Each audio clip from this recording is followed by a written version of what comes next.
Isa ito sa mga lugar na merong pinakamaliit na lungsod sa bansa.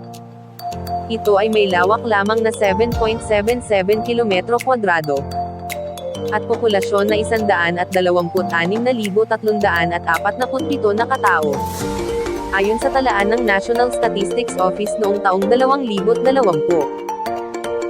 Dito rin naganap ang makasaysayang unang pakikipaglaban ng mga Katipunero sa mga Kastila, noong ika-30 ng Agosto taong 1896, at tinawag itong bilang Battle of San Juan del Monte, o mas kilala rin sa tawag na, Battle of Pinaglabanan.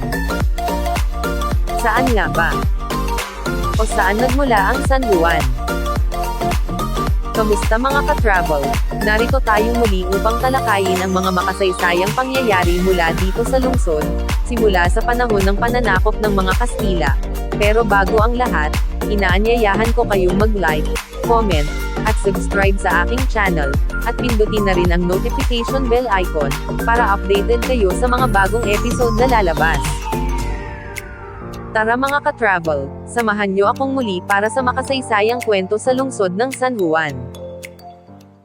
Noong panahon ng pre-Hispanic, ang lugar ng San Juan ay bahagi ng kaharian ng Namayan.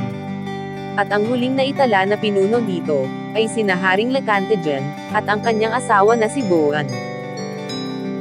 Nang masakop ng mga Espanyol ang lugar, ay pinangalanan ito bilang Santa Ana de Sapa, na Santa Ana na ngayon sa Maynila, at ginawa itong isang maliit na baryo noong 1590.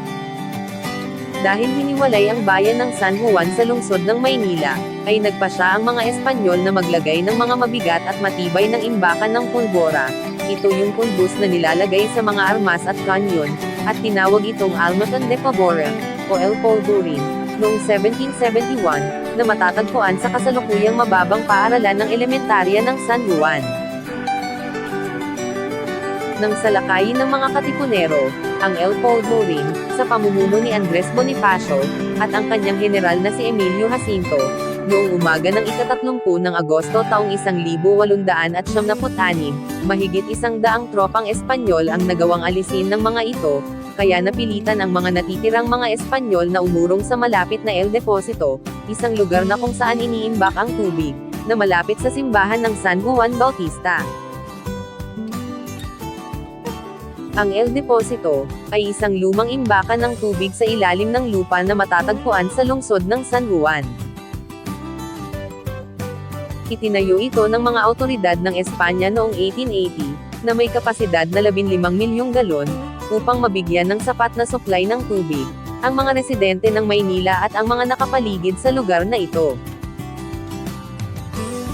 Ang imbakan ng tubig ay kilala sa kasaysayan bilang lugar kung saan naganap ang Rebolusyong Pilipino, sa pamamagitan ng labanan sa San Juan del Monte noong 1896. Tinangka ng Katipunan na agawin ang El Deposito, mula sa mga kolonyal na awtoridad ng Espanya at hinawakan ng mga Pilipino noong digmaang Pilipino-Amerikano. Ginamit ito bilang isang tagwan ng mga Amerikano sa panahon ng kolonyal na administrasyon, at ng mga puwersa ng Japanese Imperial, noong panahon ng kanilang pananakop sa Pilipinas noong ikalawang digmaang pandaigdig. Ginamit din ito bilang pulmonary hospital, partikular para sa mga pasyente ng tuberculosis at bilang firing range.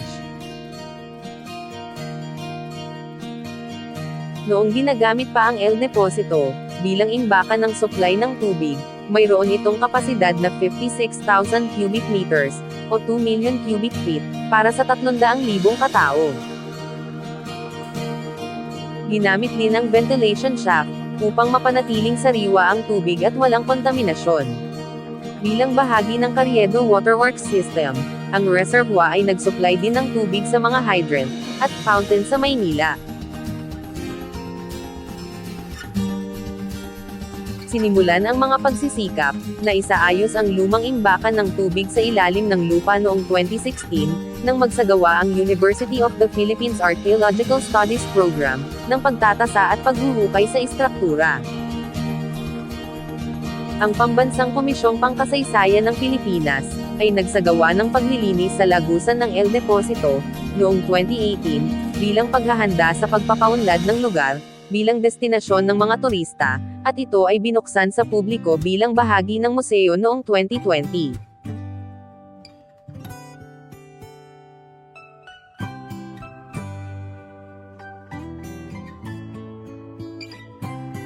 Nang matapos ang pananakop ng mga Espanyol at Amerika sa Pilipinas, ay bumalik ang mga Dominikano sa munisipalidad upang itatag ang kanilang pagmamay-ari ng Santo Cristo Hacienda sa bagong kolonyal na pamahalaan ng Amerika.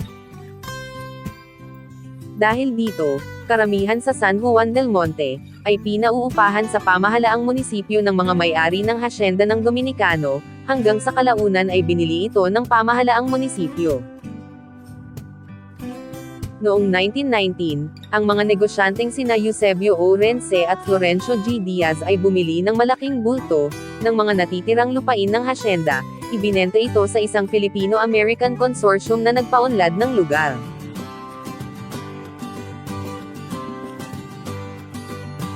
Ang parokya ng San Juan Bautista ay isang ika-19 na siglong simbahang Romano-Katoliko sa lungsod ng San Juan. Ito ay kabilang sa Roman Catholic Archdiocese ng Maynila. Nakuha ng simbahan ang pangalan nito mula kay Juan Bautista, kung kanino ito inialay. Siya ang parehong santong patron at kapangalan ng lungsod, na may ceremonial na pangalan ng San Juan del Monte, o Saint John of the Mountain, dahil sa maburol na lupain ng lugar. Ang edipisyo ay kilala rin bilang Simbahan ng Pinaglabanan, dahil ito ay ilang metro mula sa Pinaglabanan Shrine. Ang lugar na malapit sa simbahan at dambana ay tumanggap ng pangalang Pinaglabanan, habang ang katipunan ay nakikipaglaban sa imperyo ng Espanya sa labanan sa San Juan del Monte, na minarkahan ng pagsisimula ng 1896 na revolusyonaryo ng Pilipinas. Bagamat itinatag ang parokya noong ika-15 ng Hulyo taong 1874, ang pagtatayo ng unang simbahan ay naganap isang taon pagkatapos sa ilalim ng pangangasiwa ng arkitekto na si Luis Arellano at ang suportang pinansyal ni Mariano Artiaga. Isang Pransiskano, si Roman Perez, ang nagsilbing unang cura parroco mula 1894 hanggang 1897. Ang bagong itinayong simbahan noon, ay naglagay ng isang siglong gulang na imahe ni Juan Bautista, kung saan pinangalanan ang bayan. Noong ika-30 ng Agosto taong 1876, naganap ang labanan sa San Juan del Monte, sa pagitan ng mga tropang Pilipino at Espanyol, sa lupain sa harap ng bagong itinayong simbahan. Ang labanan, na isa sa mga una sa Rebolusyong Pilipino, ay ginoganito taon-taon sa dambana at parke na nakatayo ngayon sa lugar. Si Ramon J. Fernandez ang nanguna sa pagkukumpuni sa simbahan, na nasira sa revolusyon. Noong si Hernando Antiporda ay cura parroco noong 1951, ang simbahan ay inayos at pinalawak sa ilalim ng pangangasiwa ng arkitektong si Otilio A. Arellano, apo ng orihinal na arkitekto na si Luis Arellano. Ang nakababatang Arellano ay kapansin-pansing na preserba ang orihinal na harapan at nave ng istruktura. Sa pagpapalawak, ang simbahan ay nakakuha ng 2 karagdagang pintuan sa harap. Ang St. John the Baptist Church ay idineklara bilang isang makasaysayang palatandaan sa pamamagitan ng San Juan Municipal Council Resolution, Ordinance No. 63, serye ng 1989. Noong ika-15 ng Mayo taong 1974, ang pista ng pag-akyat sa langit, si Cardinal Jaime Sin, Arsobispo ng Maynila, ay binasbasan at pinasinayaan ang bagong San Juan. Centenaryo Campanaryo, na itinayo upang gunitain ang ika-100 anibersaryo ng simbahan. Ang mga arkitekto, na sina Renato Berroya at Arsenio Topacio, ay nagdisenyo ng istruktura na tumutugma sa harapan, at naglalaman ng kampana ng simbahan na nagmula noong 1896.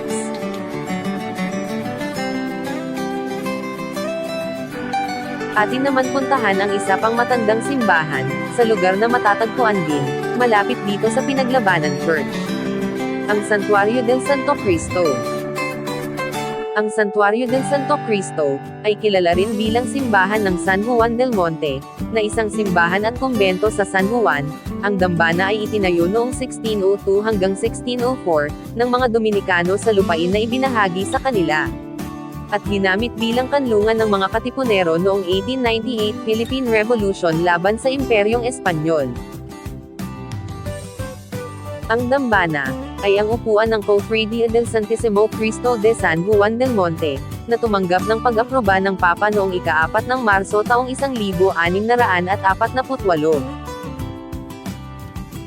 Dumating ang mga Dominikano sa Spanish East Indies, noong 1587, at itinatag ang Santo Domingo Convent sa Spanish Manila.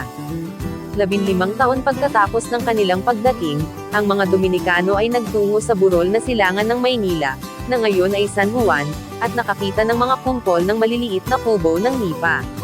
Ang lugar ay pag-aari ng isang Espanyol na nagngangalang Kapitan Julian de Cuenca, na nagkaroon na bigyan ng encomienda sa tabi ng pampang ng San Juan River, kung saan pinapalaki ang mga baka. Noong 1641, nagpasya si Father Sebastian de Oquendo, Order of Preachers, ang Prior of Santo Domingo Monastery sa Intramuros, na ipadala kay San Juan ang imahe ng Santo Cristo, na nooy iginagalang sa Binondo Church.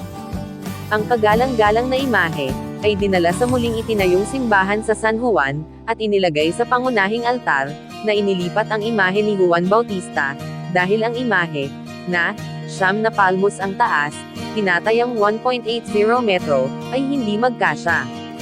Mula noon, lumaganap ang debosyon sa Santo Cristo, sa mga kalapit na komunidad. Ang dambana mismo, ay nakakuha ng katanyagan ng, ang imahen ay nagsimulang gumawa ng mga himala, kaya nakuha ang dambana sa pangalang Santuario del Santo Cristo.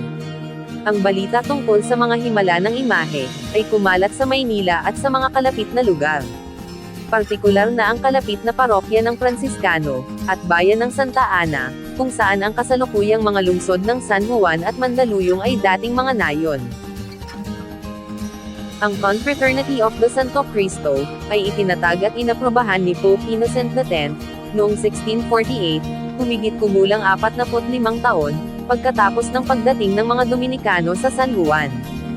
Ang mga kilalang mamamayan ng Maynila, at iba pang mga bayan ay naging miyembro ng Confraternity, at ginagawa taon-taon ang pilgrimages sa dambana. Ang iba ay nagpasya na manirahan sa paligid ng dambana, na bumubuo sa panimula ng kasalukuyang lungsod ng San Juan. Ang unang kumbento, at ang simbahan sa lugar, ay dapat na simple at hindi mapagpanggap, alinsunod sa panlalawigan na kapaligiran, at gayon paman, ay angkop bilang isang lugar para sa pagpapagaling, at sa mga matatandang Dominikano mula sa Maynila. Ang mga negosasyon sa pagtataas ng katayuan ng dambana, sa katayuan ng isang parokya, ay nagsimula noong 1941, sa pagitan ni Michael J. O'Doherty, ang ika-27 arsobispo ng Maynila, at ang mga Dominikano. Napagkasunduan ang paglikha ng parokya ng Santuario del Santo Cristo, at ang mga hangganan nito sa pulong sa palasyo ng arsobispo, noong ika-4 ng Nobyembre taong 1941. Naroon ang mga kura paroko ng Pinaglabanan at Mandaluyong, kung saan aalisin ang teritoryo ng bagong parokya. Gayunpaman, bago maipatupad ang resolusyon, sumiklab ang ikalawang digmaang pandaigdig sa Pasipiko noong Desyembre taong 1941. Nang sumunod na taon, sinakop ng Imperial ng Japan ang mga isla at itinatag ang ikalawang republika. Ang parokya, ay kanonikong itinayo noong 3 ng Mayo taong 1942, 50 taon pagkatapos itatag ang parokya ni San Juan Bautista sa Pinaglabanan. Si Father Peregrine de la Fuente, Order of Preacher, dating kura paroko sa loob ng 18 taon, sa Dominican Ministries ng Louisiana sa Estados Unidos, at kalaunan ay ang unang apostolic prelate ng Batanes at ang Babuyanes, ay hinirang na unang kura paroko. Bilang respeto sa ating nagdaang mga panahon, ay nagtayo ang pamahalang lungsod ng San Juan, kasama ang Pambansang Komisyong Pangkasaysayan ng Pilipinas, at ng Department of Public Works and Highways, ng makasaysayang palatandaan sa lugar at museo, upang gunitain ang kabayanihan ng mga katipunero na kumubkob at ipaglaban ang ating mga karapatan sa sariling bayan, at masaksihan na din natin ang naging unang labanan ng Rebolusyong Pilipino laban sa Imperyo ng Espanya. Sana ay meron kayong natutunan sa ating maiksing kwento mga ka-travel. Hanggang sa muli!